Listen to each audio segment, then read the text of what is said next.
Ahora, en Radio Con Aguante, comienza Decime por qué. Muchas preguntas y algunas respuestas. Decime por qué. Tercera temporada. El programa de Carlos Tehuel.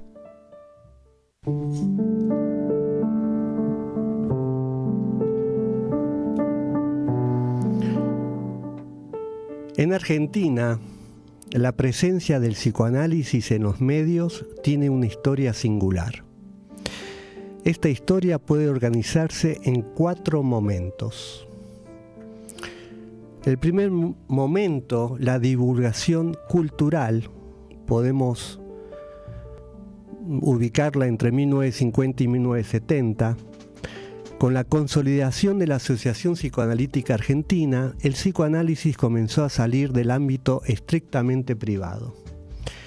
Revistas culturales, diarios y conferencias públicas acercaron conceptos como inconsciente, deseo, transferencia y angustia a un público cada vez más amplio.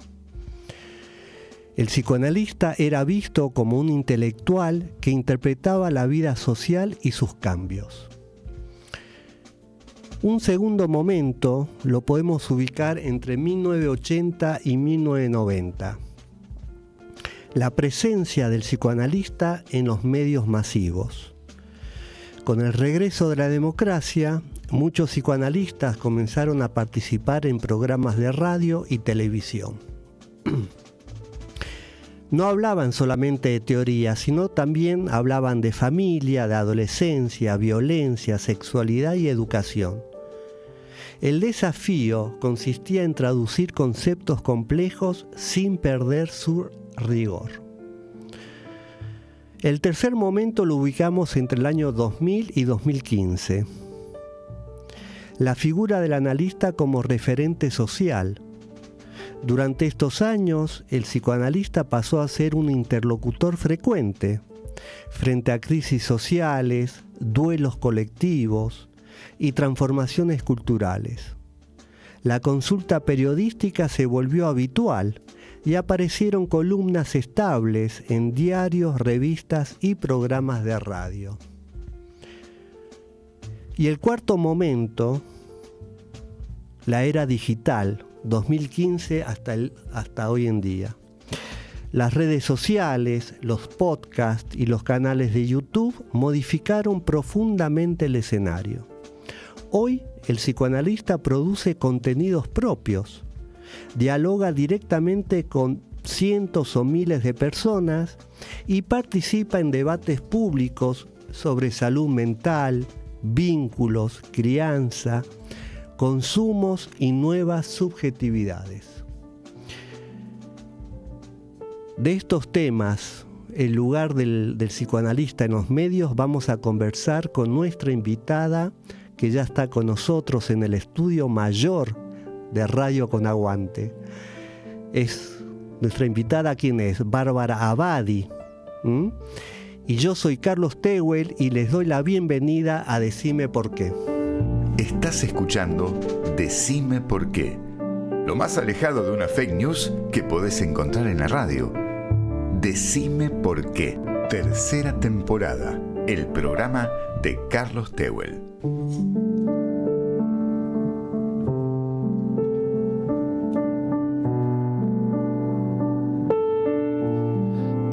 Hola, buenas tardes amigos, amigas.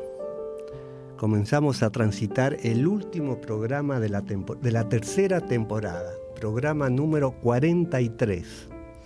Así que durante julio, un mes de vacaciones, descansamos y nuevamente recomenzamos este año en el mes de agosto. Y como último programa, vamos a hablar de este tema tan apasionante con Bárbara Abadi. Hola Bárbara. Hola Carlos, ¿qué tal? Muy bien. Bueno, un gusto que puedas participar con nosotros en el último programa 43. Muy bien. En un sábado de invierno pero soleado, hermoso sábado por la tarde. Bueno, Bárbara tiene un apellido que es tradicional dentro del psicoanálisis. Mucha familia Abadi son psicoanalistas, pero Bárbara es nieta de Mauricio, quien en los años, creo, 70, 80, estuvo en los medios, así que ella es heredera y continúa esa tradición de Mauricio, que estando en los medios de comunicación. Bueno, Bárbara, podemos, antes de profundizar el tema, contanos un poquito. Te presento, sos licenciada en psicología, hiciste la residencia en el Hospital Argerich y coautora de 2 libros. Sí. El último lo escribiste con tu papá, con José. Con José y Patricia Fauro. Ah, los 3. Sí. Ah, bueno. ¿Cómo es el título? El amor en tiempos de odio. El amor en tiempos de odio. ¿Y cómo fue esa experiencia de escribir el libro junto con tu padre? La verdad, muy positiva. Esto fue, los 2 los escribimos juntos. El primero fue sobre la pandemia, después en la pospandemia, ¿no? Bueno, ahí, en el 2021, momento de pandemia. Y el segundo fue sobre el amor, sobre los vínculos, temas todos actuales, ambos, ¿no? Como muy en diálogo con lo que sucedía en vivo en el momento, porque el tema de amor y vínculos es como un tema muy, muy actual en las preocupaciones de la gente, ¿no? Y estaba Patricia Faur también, y fue una muy buena experiencia. Teníamos cada uno sus capítulos y después alguno dialogado. Ajá. Y, bueno, ¿Patricia es colega también? Sí, también. También. Es psicóloga, ¿no? Es de APA, ella está en Favaloro y trabaja mucho sobre vínculos. También está muy presente en medios y redes, así que también podría hablar sobre medios. Es muy activa, como se dice ahora, en redes y en medios. Ajá. Bueno, entonces vamos a ir explorando ese tema. Creo que ya hace muchos años que estás vos intentando, digamos, ubicarte en las redes. También te invitan a programas de televisión. Sí, a ver, no hice una historización tan, ahora que me preguntás me lo pongo a pensar. En realidad, sí, así de invitaciones, como vos contabas, de entrevistas, de pedidos de opinión en medios, hace bastante. Y el Instagram, la verdad que yo me lo abrí en pandemia. Ajá. Creo que como tantos, ¿no? Como una necesidad de buscar algo en el afuera, de interactuar, y lo empecé a usar así muy personal. Y me fue gustando el uso que tenía. Bueno, ya nos meteremos en eso, pero me fue gustando el uso que tenía, que es otro que el de ser invitada a dar una opinión en un programa. Estuve en un programa de radio un tiempo, de distintos como invitaciones, participaciones en los medios. Pero tu fuerte ahora en este momento es darle contenido a tu Instagram. Sí, yo le doy contenido a mi Instagram. Sí, cuando me invitan también voy. La semana pasada estuve en un programa de radio de varios. Digo, cuando hay invitaciones, claro, y puedo, porque también, ¿no?, en las agendas, lo que hablábamos antes, cuando son temas sobre los que uno tenga algo para aportar y algo para decir, ¿no? Claro. También es cierto que a veces hay muchos pedidos que es, voy a usar el título de tu programa, decime por qué. Hay mucha desesperación a veces en los pedidos de intervención de psicoanalistas, que es, hubo un asesinato, hubo algún problema en la escuela, una cuestión de violencia o algo que nadie se puede... Decime por qué y cómo evitarlo en 5 minutos. Bueno, después uno va seleccionando donde uno cree que puede, o yo al menos donde creo que puedo aportar algo interesante y donde prefiero sustraerme y dejar lugar para otro, ¿no? Claro, claro. Bueno, también les quiero decir que como Bárbara está en Instagram, lo está grabando el programa, sí, y que está saliendo en vivo en su Instagram. Sí, a ver. Ahí lo puse a grabar ahí en vivo para que quede. ¿Está grabando? Sí. Bueno, perfecto. Así que estamos con toda la modernidad. Estamos intentando. Tampoco soy tan tecnológica, debo decir. Tampoco sobreestimar. No es tan difícil. Hago lo básico y con eso creo que la cosa va. Ajá. Bueno. Pero lo básico para vos es casi, para mí todavía no llegué a lo básico. Bueno. Fíjate que yo tengo el programa, tiene Instagram, y todavía no lo hice para que salga en vivo. Igual yo te confieso que en general los vivos voy de invitada también, así que estamos experimentando. Después te muestro, porque me parece que eran 2 botoncitos y era bastante fácil. Ah, mirá, yo creía que era bastante complejo. Bueno, así que estamos a full hoy con Bárbara hablando de tecnología.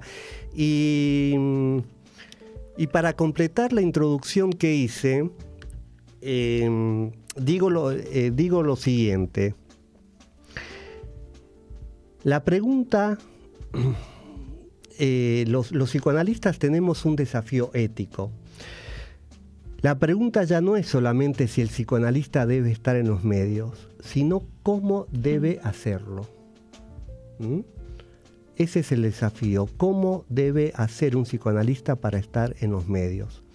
Hablar en los medios implica evitar 2 riesgos.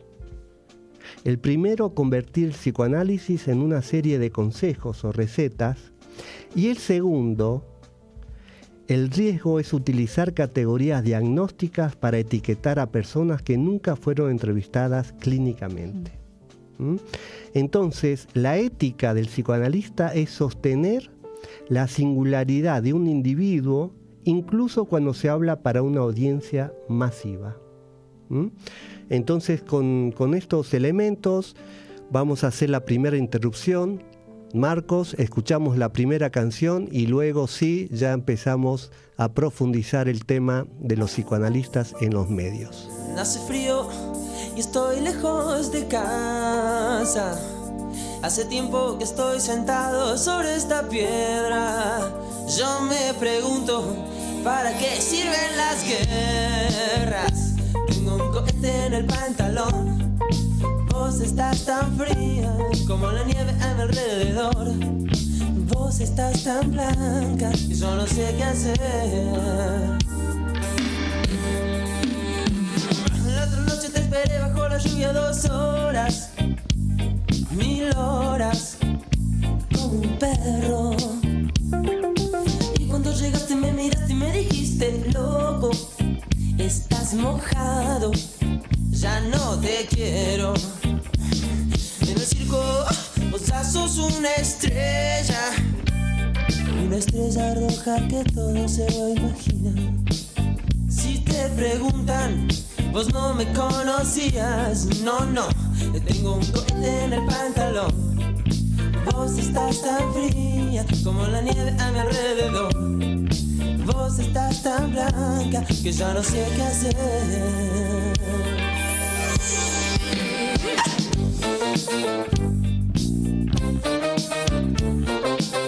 Te esperé bajo la lluvia, no.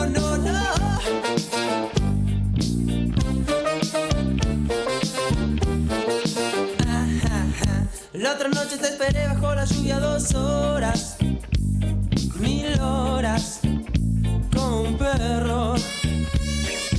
Y cuando llegaste me miraste y me dijiste, loco, estás mojado, ya no te quiero.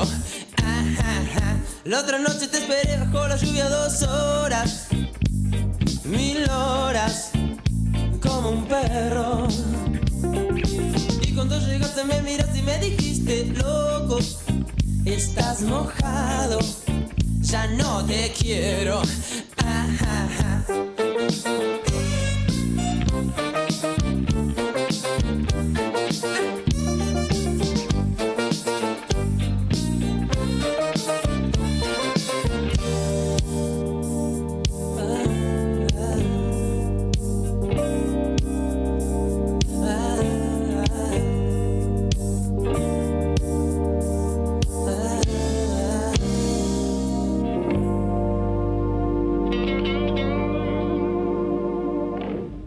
El análisis es transitar por las cuerdas flojas que la persona que nos viene a ver, la persona que se pone en manos nuestras, nos ofrece. Entrevista en Decime por qué. La resolución de un conflicto no implica necesariamente la desaparición del rencor. Siempre hay algo que falta, ¿no? Y que pone en evidencia la injusticia. Eso es lo que habla el mito. Decime por qué, 3ª temporada. El programa de Carlos Tehuel.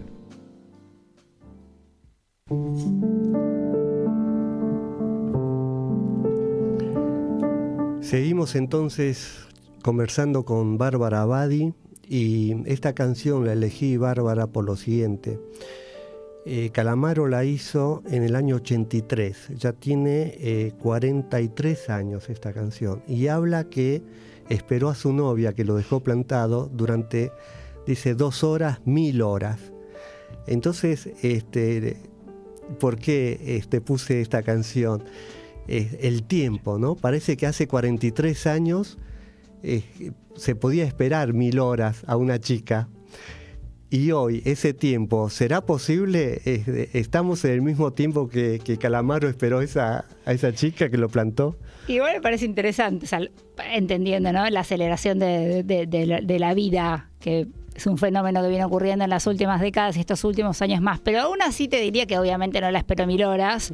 Entonces quizás también le pareció 1000 horas. Ajá. Podemos decir que algún punto de contacto puede haber, ¿no? Donde se vuelve imposible esperar tanto. Te esperé 3 horas, 1000 horas, ya eran 1000. Sí. Ya era una cantidad imposible de horas. Digamos que la espera nunca ha sido grata. Tampoco pensemos que nacimos, que la ansiedad nació con nosotros, con nuestra generación, con nuestra época, ¿no? Uh-huh. Está bien que hay un acelere últimamente, un poco lo que comentábamos antes de empezar, que es como la gente no tiene tiempo para nada. Uh-huh. Uno ya no tiene tiempo para nada.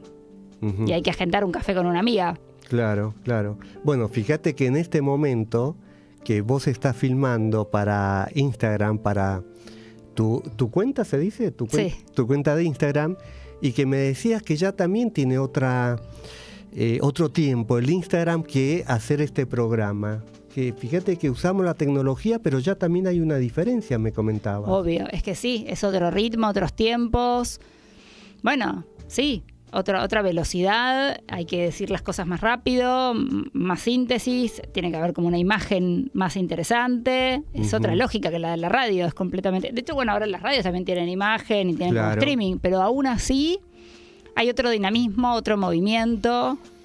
otra relación con el entretenimiento, con la ansiedad, con el aburrimiento, con que las cosas pasen rápido y rápido, en 1 minuto tiene que estar todo dicho. Sí, hay una lógica de la aceleración, sin dudas. Sin duda. Bien, antes de continuar, les quiero decir entonces, como todos los sábados, que pueden mandar mensajes o comentarios que los voy a leer al 156-458-2105, repito, 156-458-2105, para aquellas personas que quieran también preguntarle algo a Bárbara o hacer algún comentario sobre los psicoanalistas en los medios.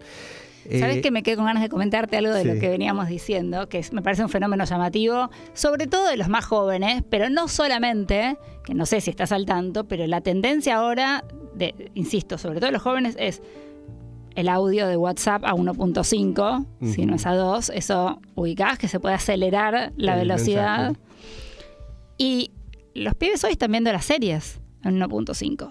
Una serie de Netflix aumentando la velocidad. O sea, para ver lo mismo más rápido. Muchos pies, porque si no se tarda mucho y hay ya que ver lo que viene. Y la relación con el tiempo está cambiando. Y con esto del acelere, que las cosas pasen más rápido, que el otro hable en una velocidad imposible.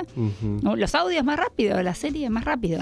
Bueno, fíjate que las series, cuando nosotros, por lo menos yo, cuando era chico, que habían series, pero era un capítulo por semana. Y esperábamos toda la semana, esperando qué iba a pasar en el capítulo siguiente, pero ahora esa espera es imposible, porque toda la gente la quiere ver en una noche, quiere ver toda la serie. Pero ahora no aguantamos ni siquiera la presentación de los títulos, o sea, se adelanta las letras donde te dicen los actores, los créditos. Los créditos, digo, ni la canción, ni las series ya no tienen canciones. Porque y antes era escuchar la presentación, la serie.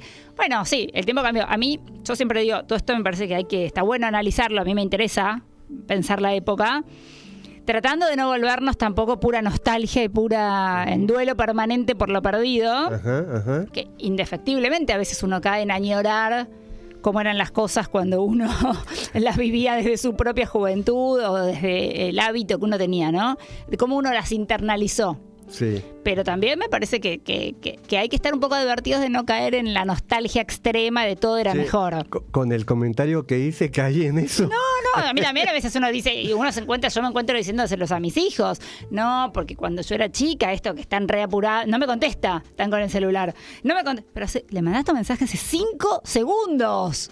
¿No? En mi época había que llamar, que te atienda la madre, que esté en la casa, digo, todo el cuento. Bueno, mamá, vos eras de milenio pasado, te conté, claro. Tan corte y fin, ¿no? Sí. Bueno, y antes del teléfono, la gente se comunicaba también con las cartas. Sí. Y la carta demoraba, qué sé yo, un mes. Bueno, ni hablar, no, sí. Ni hablar. Sí. Y la palabra escrita, y después con los mails también, mucho mail largo, antes del WhatsApp. Mucho texto por mail también. Sí, sí. Bueno, entonces, con lo que estás describiendo de la aceleración del tiempo,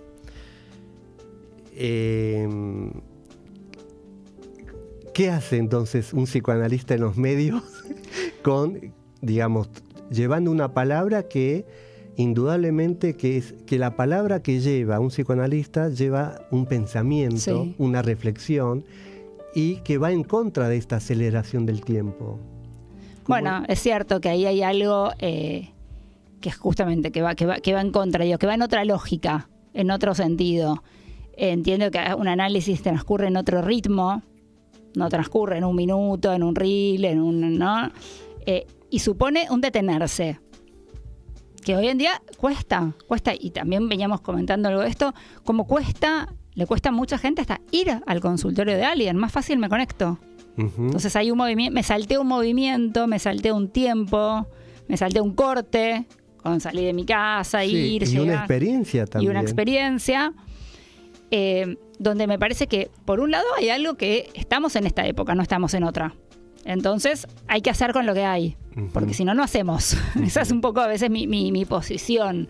Entonces, digo, es como pelearse con algunas cosas, que suena más a cuando uno se frustra porque las cosas no son como cuando uno las aprendió, entonces uno se pelea, ¿no? Como dije, no, yo no atiendo, no contesto un WhatsApp, no atiendo online. Bueno, a ver, analicemos cómo son las cosas, no quiere decir que sean buenas todas, pero son lo que son, es lo que hay. Es lo que hay. Que también es un concepto muy analizable. A ver, esto es lo que hay. Uh-huh. ¿Qué hacemos con lo que hay? Uh-huh. Y ahí es como uno se posiciona.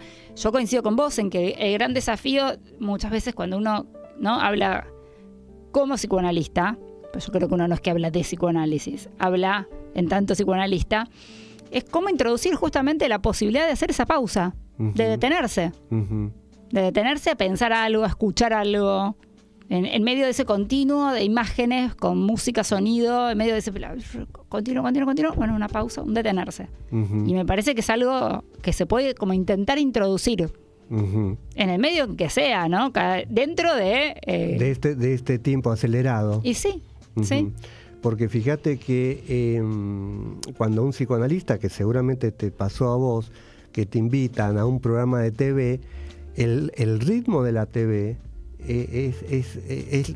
tenés que dar una opinión, sí, así, rápida, que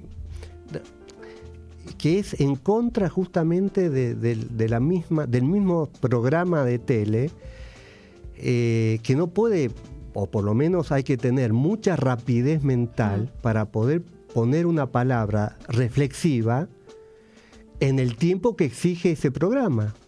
Totalmente. De todos modos, a veces creo que no está el factor tiempo, yo creo que sobre todo está el factor pausa, pero que el factor pausa no solamente depende de la cantidad de tiempo que uno tenga, porque uno puede estar 1 hora hablando y no decir nada también. Sí.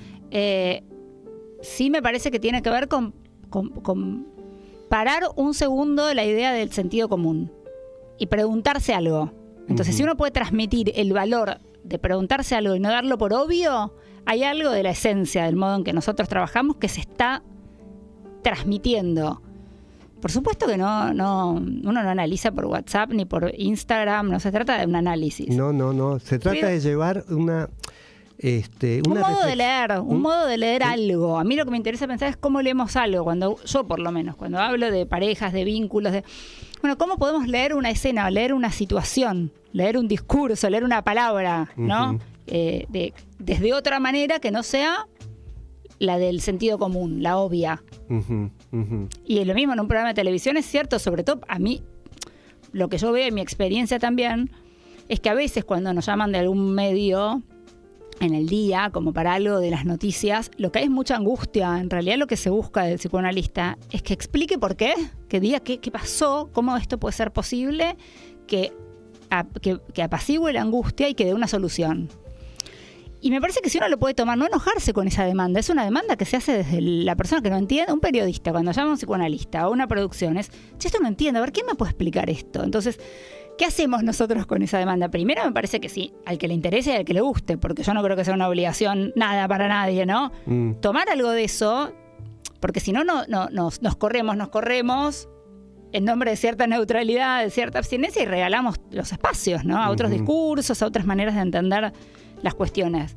El tema es cómo poder alojar algo de esa demanda sin tener que responderla textual, que es con lo que nosotros sabemos hacer. Cuando viene un paciente y sufre, un paciente viene y quiere resolver algo. Vengo porque me pone mal esto. Y uno, bueno, toma la demanda y trabaja con eso. Claro, pero en el consultorio justamente hay otro tiempo, que no es el tiempo acelerado de la tele, del streaming, de no sé de qué. Y me parece que es lo que se precisa. Hay como mucha cancha, me parece. Totalmente.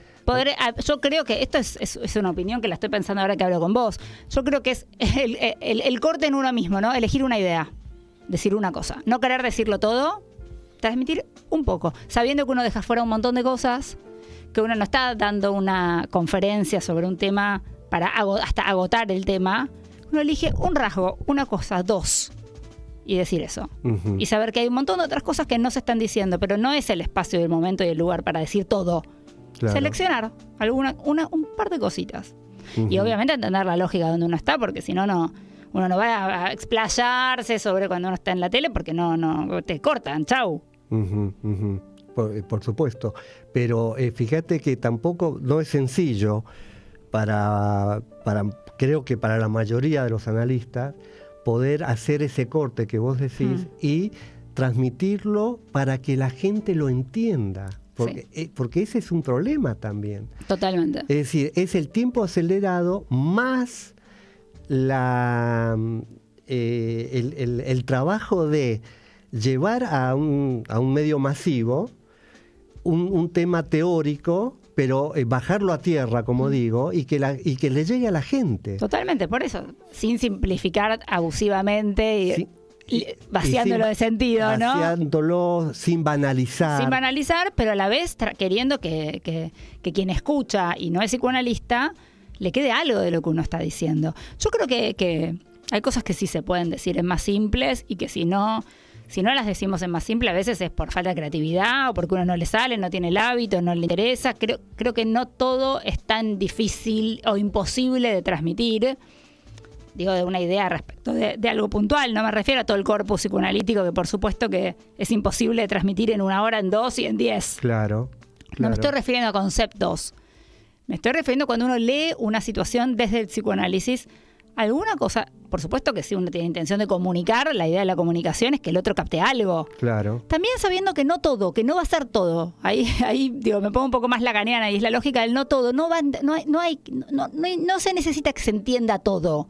Transmitir una idea, una manera de leer la situación. Puede sumar mucho. Hay mucha gente a la que eso le puede cambiar mucho. Mira. Pasa, todos los que estamos en los medios, ha pasado, viene una persona, yo te escuché decir tal cosa y a mí me hizo... A la gente algo le toca. Sí. También creo que ahí es como no subestimar tanto a la gente. Que está escuchando con algo que para uno quizás es como del sentido común psicoanalítico, para otra persona no lo es. Sí, entiendo lo que decís. Pero entonces habría por lo menos dos problemas. Es decir, en corto tiempo decir algo y ese decir es que tiene que ser de manera tal que la gente de a pie pueda escucharlo y entender lo que está diciendo. Sí. Es decir, que hay que tener esas dos capacidades. Ser rápido, una reflexión rápida, pero también que pueda traducir lo teórico para que la gente lo entienda. Totalmente. Rápida, acotada, elegir algo y que se entienda sin ser una banalización o una simplificación llevada al absurdo, donde, bueno, eso ya no, como dice el chiste, bueno, ¿entendiste la teoría de la relatividad? Bueno, no es eso. Claro. No, tampoco. Pero bueno, también ahí hay diferencias. Hay algunos psicoanalistas que les gusta transmitir el psicoanálisis, digo, que explican en los medios la teoría, y hay otras posiciones que es válido, cada cual lo que le interese, y otra postura a la cual yo me siento, como por lo menos en este momento, más identificada, que es hablar desde el psicoanálisis. Hablar como psicoanalista, pero no estrictamente de psicoanálisis. No voy a explicar lo que es la pulsión, lo que es la metapsicología, ¿no? Porque no lo veo como un espacio que se preste a eso. Sino tratar de leer situaciones sociales para dar una mirada distinta sí, fenómenos pueden ser sociales, o esto que vos también decías. Creo que yo, por lo menos, lo que siempre intento mantener es rescatar la cuestión de lo singular.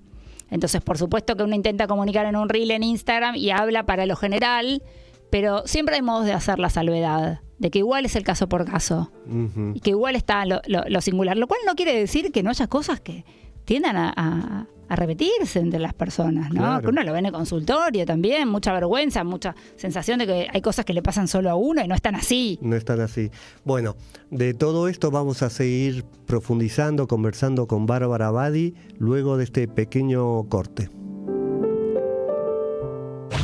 Comienzo de espacio publicitario.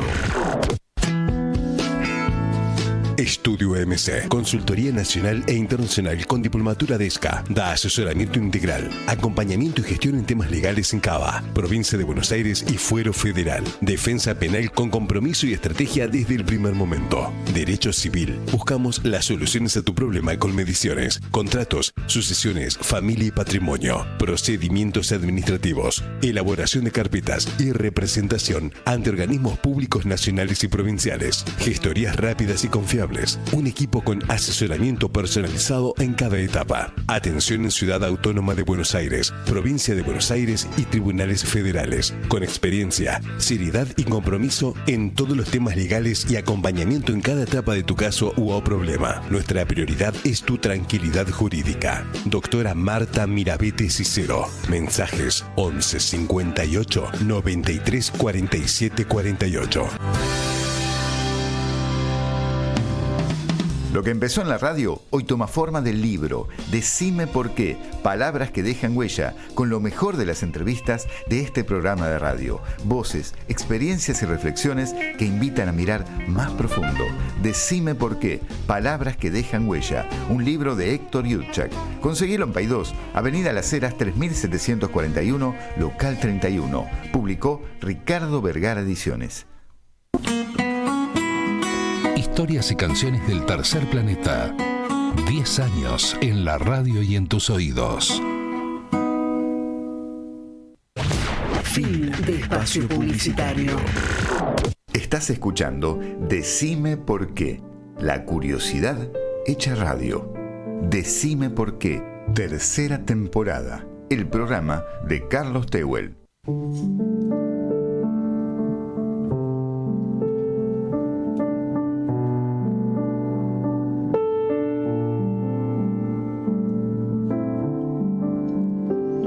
Seguimos entonces conversando con Bárbara sobre este tema tan apasionante que es los psicoanalistas en los medios.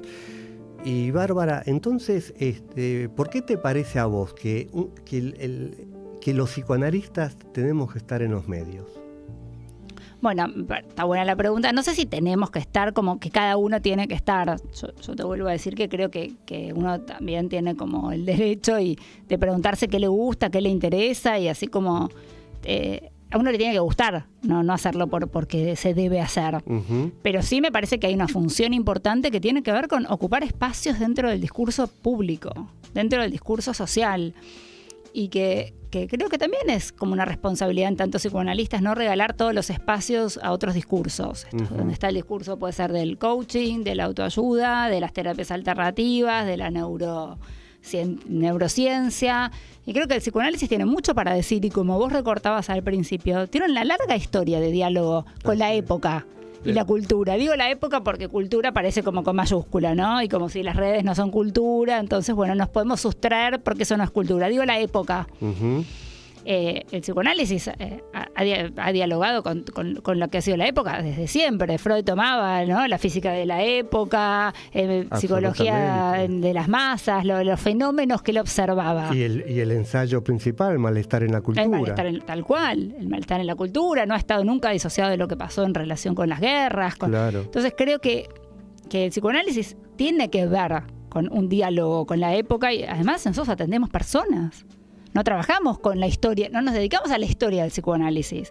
Si trabajamos con personas, esas personas están atravesadas por la época, los discursos, los ideales, que también tienen una inserción, una creación y una circulación en redes sociales, por ejemplo, en la tele. Entonces, desde la cosa más banal, cuando vienen pacientes y Netflix, WhatsApp, Tinder, uno no puede estar mirando como si uno fuera un dinosaurio que no sabe lo que el otro habla. Primero, pues somos personas que estamos en el mismo mundo. Pero creo que también se ha hecho en algún momento oculto de que el psicoanálisis de todo eso tiene que no saber nada y solo focalizarse o solo abocarse a la otra escena, ¿no? Sí, pero la otra escena está atravesada por todo esto que estás diciendo.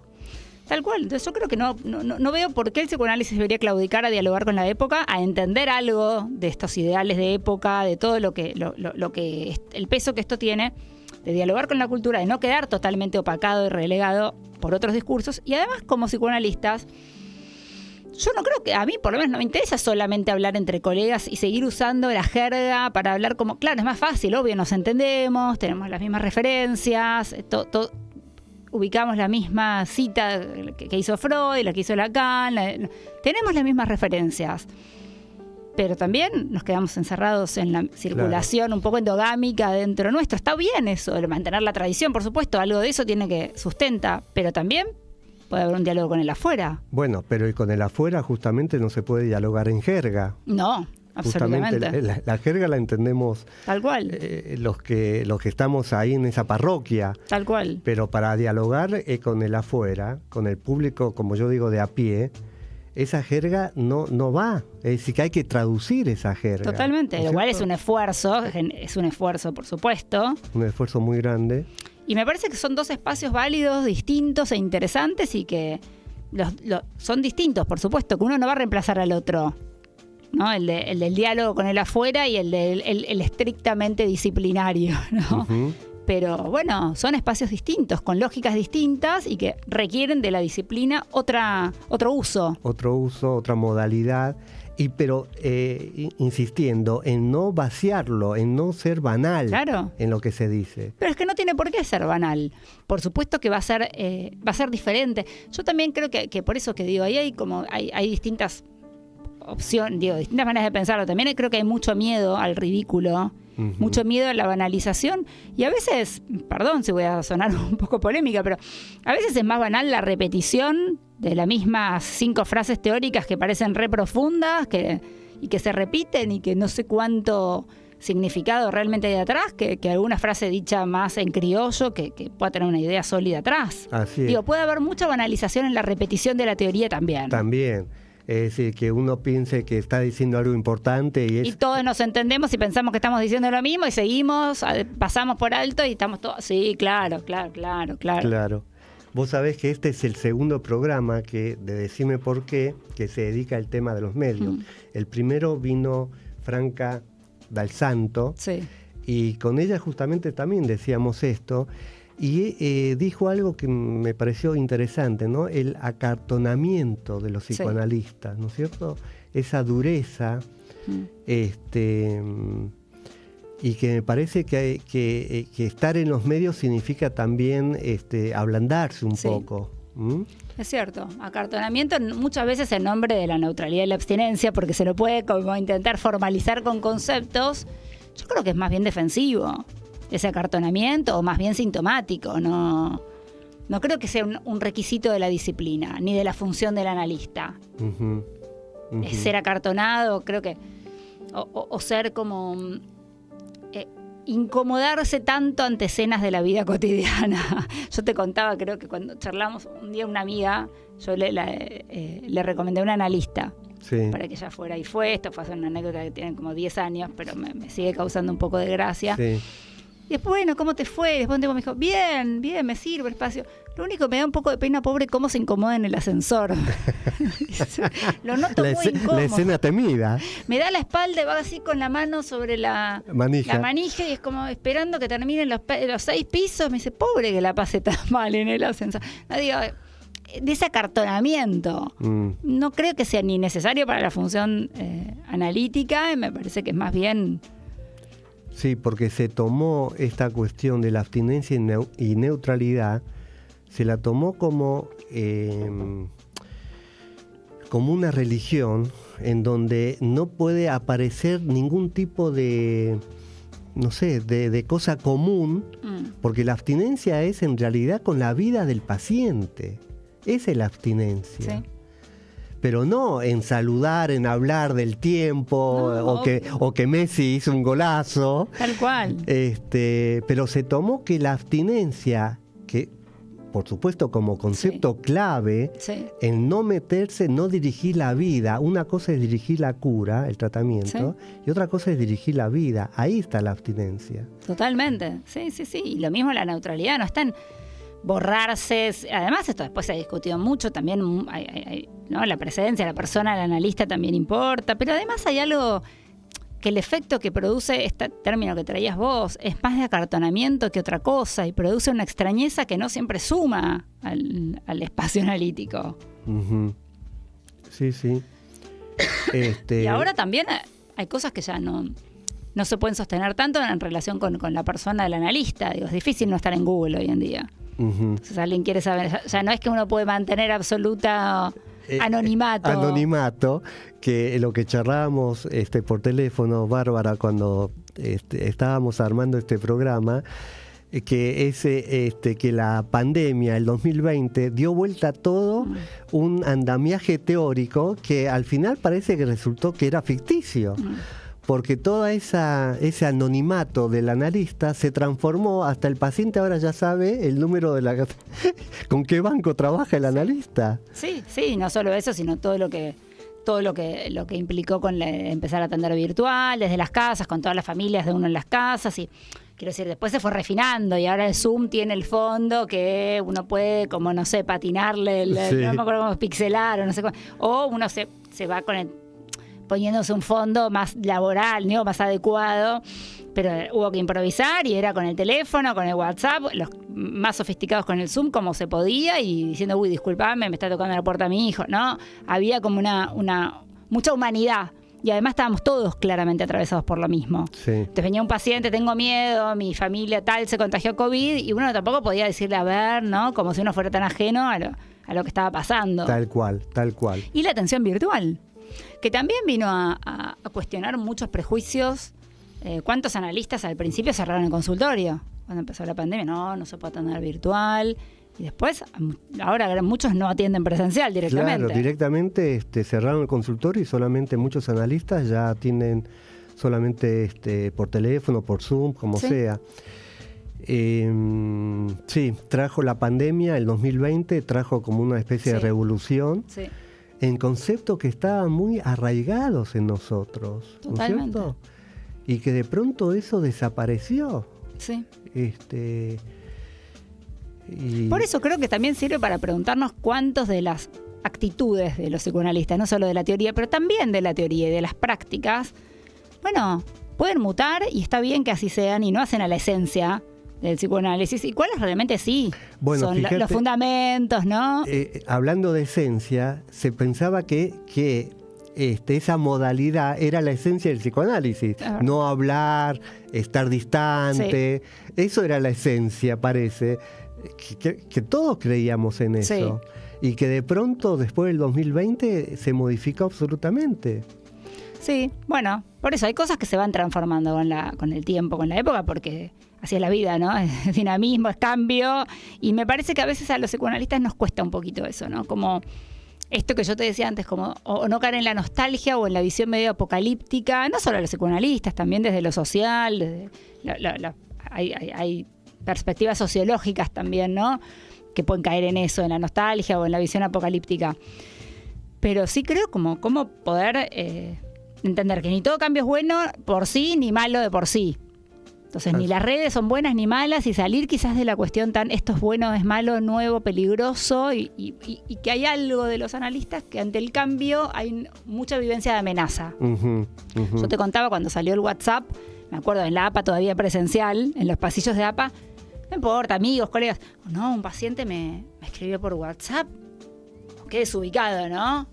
Por supuesto hay usos y costumbres de época. Claro. Ahora sería desubicado con paciente, a uno le toca el timbre sin avisar, digo, y quizás en un futuro no lo sea, no lo sabemos, pero no, ¿cómo vas a contestarle por WhatsApp? Qué intromisión, que lo llamás y hoy en día todo se hace por WhatsApp. Todo, así es.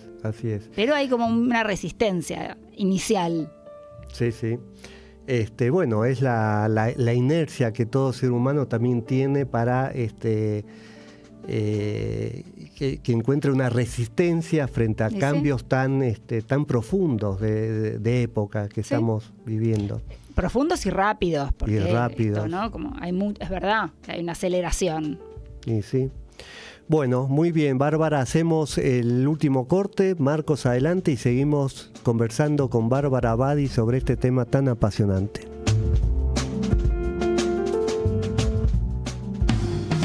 Lo que empezó en la radio hoy toma forma del libro Decime por qué, palabras que dejan huella, con lo mejor de las entrevistas de este programa de radio. Voces, experiencias y reflexiones que invitan a mirar más profundo. Decime por qué, palabras que dejan huella, un libro de Héctor Yurchak. Conseguilo en Paidós, Avenida Las Heras 3741, local 31. Publicó Ricardo Vergara Ediciones. Manual práctico de oratoria de Rafaela Arrastía Mendoza, para potenciar el discurso de quienes quieren ocupar lugares de liderazgo. Pedilo a @Rafael Arrastía Mendoza. Informes al 11 60 31 44 23. ¿Te perdiste tu programa favorito? Entrá a radiocut.fm y escucha el programa que quieras, cuando quieras. radiocut.fm, la radio que te gusta a la hora que quieras. Decime por qué, tercera temporada. Nuevas voces, nuevas preguntas, nuevos debates. Decime por qué, el programa de Carlos Tehuel.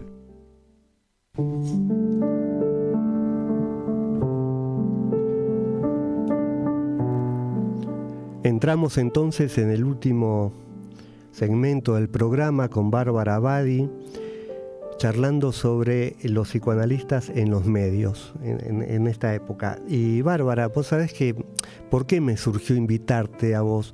Porque como sé que tenés tu cuenta de Instagram y le das mucho contenido, entonces me parece interesante que nos puedas contar cómo es esa experiencia de estar en Instagram, cómo pensás los contenidos, cómo es la respuesta que tenés de la gente, y hablar de esto en el último tramo. Bueno, está bueno. Yo creo que te contaba que empecé un poco espontáneamente. Y después me empecé a enganchar, me empezó a interesar. Empecé también a ver que yo disfrutaba de ver contenido de otros en Instagram, de otras disciplinas, de otros, lo que sea, de literatura, de ver reseñas de libros que me podían gustar. Entonces me acuerdo un momento, se puede hacer algo piola con lo que uno hace, qué bueno esto. Me acuerdo pensar, poder como no tomar de algo que quizás yo no me dedico profesionalmente, pero poder escuchar cosas que sean de mi interés de otros que quizás sí se dedican.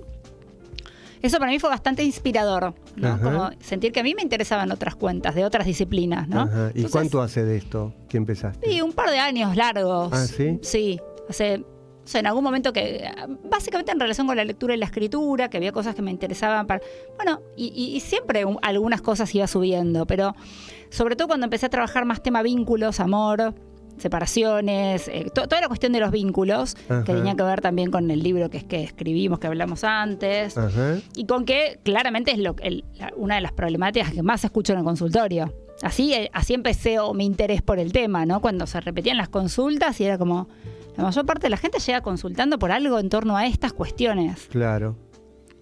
Entonces empecé a trabajar en el libro y a armar contenido, a pensar en el tema. Y algunas cosas compartirlas como contenido. Por supuesto, en esta clave que hablamos de que sea algo que se entienda. Y la repercusión, hay de todo. A mí me parecía muy interesante, de colegas o gente como más del ámbito académico. Uy, qué bueno que te animaste, ¿no? Como que te animaste. ¿Cómo los llevás? Como mucha inquietud respecto de esto de como de superar una barrera, ¿no? Ajá. Y de la gente muy, muy buena recepción. De mensajes privados, de decir, bueno, sí, la verdad que esto que dijiste me retocó. Y gente que a mí me sirvió para entender que algo del psicoanálisis me puede ayudar, me puede servir y que no es todo solemne y acartonado y súper largo y denso y que no hace falta dar una clase. Dar una clase o ir 10 años con un analista para que algo de eso te toque. Okay. Así que para mí en ese sentido es súper positivo. Además, claramente me divierte, si no, no lo haría, ¿no? Me divierte y a mí me interesa la época también. Hay algo en donde para mí hay muchas cuestiones que tienen que ver con la época que me gusta saber, me gusta entender, me gusta tener una opinión, que me llevan a leer otra cosa, decir qué es esto que está ocurriendo. Y me parece que es un modo de interactuar con la gente hoy. Ajá. ¿Y cada cuánto subís el contenido? ¿Qué lo haces sistemáticamente? Mira, la verdad que yo era un poco más colgada hasta que ahora tengo una persona que me ayuda y me está atrás y me sube ella el contenido. Sí. Cuando lo hacía yo, empecé improvisado con el celu así, en el consultorio, en un rato libre, hacer un videíto y ponerlo así, pero así como te digo, 1 minuto. Y después me iba a cuenta, que me empezaba a colgar y no subir nada, y la gente me escribía, ay, no pusiste contenido, ¿y por qué no lo hacemos? Bueno, y una persona que yo ya conocía, Alejandra, que además es una genia, Alejandra Mercado, ella me ayuda ahora a subir los contenidos. Digo, se lo delegué a alguien la parte técnica. Venimos, hacemos los videos y ella lo sube y ve la frecuencia, porque la verdad que si no, hay que ocuparse. Claro. Bueno, yo, es muy elemental en un sentido tecnológico. Yo no pongo música, no pongo filtros, no pongo escenas ni paisajes, no tengo una cuestión visual, porque a mí me interesa transmitir a través de la palabra. No hay como un armado técnico muy sofisticado, la verdad que no. Claro. Es un celular. Pero cuando vos subís el contenido, vos vas armando con una especie de guión, no es que lo improvisás en el momento. No, yo tengo pensadas cuestiones que muchas veces tienen que ver con lo que pasa en las consultas, lo que pasa en la vida, y después los temas que a mí me van interesando. Insisto, de que también dialogar con la época no es subirme a cada tendencia y estar hablando de cada cosa que pasó en la farándula o que pasó en redes sociales, no es ir detrás de cada cosita que pasó. También eso a veces me pasa, que me preguntan, ¿qué opinás de que Flor Peña dijo que el papá de Messi? No sé, yo nada opino, no tengo opinión, no me detuve a pensar en eso, paso. Claro. Digo, no hay por qué subirse. No sos opinóloga. No, un montón de veces me pasa con cada cosa. ¿Qué opinás de, no sé, ahora ni me acuerdo, miles? A la última fue esta, pone algo de Flor Peña.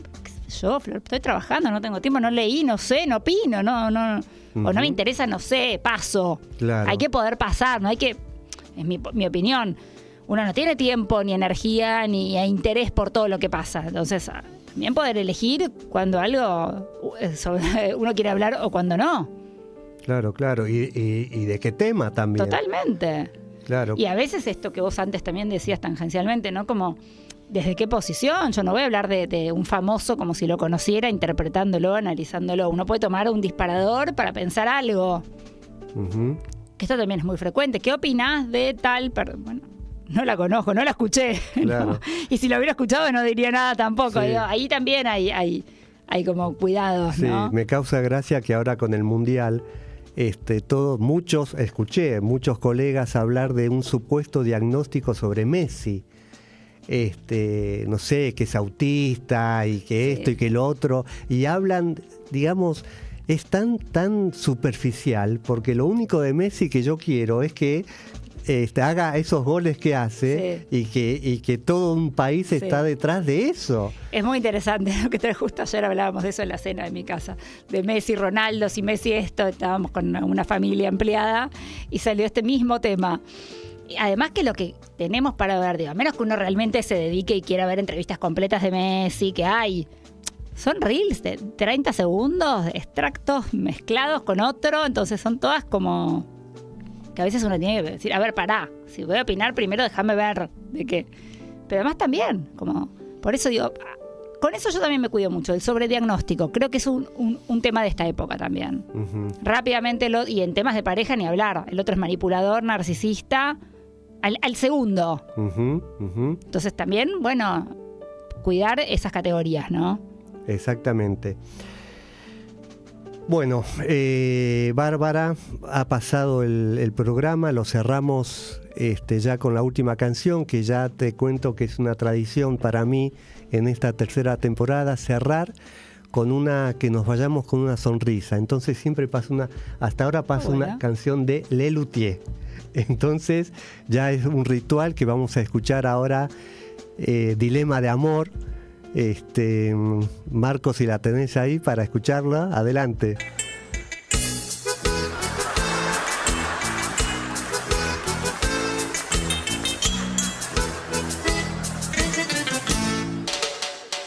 Estoy enamorado, por fin me enamoré. El sábado a la noche en el baile la encontré. Estaba vestida para enamorar, sensual y atractiva, y me miraba sin parar.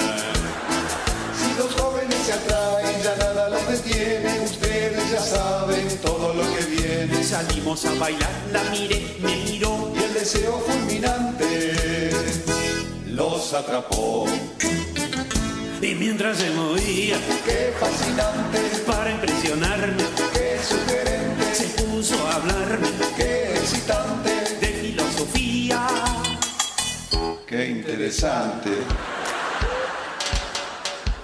De inmediato reaccioné, y ahí mismo en la pista, la enfrenté y le pregunté si era aristotélica o tomista. La, la, la, la, la. No paramos de bailar, nuestros labios se atraían y empezamos a hablar de epistemología. Los jóvenes inventan palabras cada día, se ve que ahora lo llaman epistemología. Qué bonito mi amor, qué bonito mi amor, hacer cada día, invito los dos, la epistemología. Tocamos muchos temas de antropología, y entonces hicieron la epistemología. Del estructuralismo, del rumbo del arte y el existencialismo, de Kierkegaard a Sartre.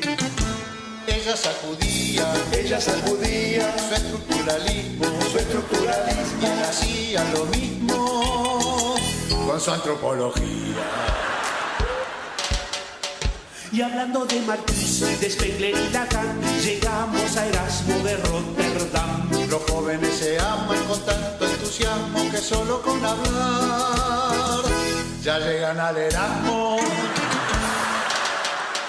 Y fueron a la cama. No, el amor no solo es ir con alguien a la cama. También se puede hacer de pie o en la ventana.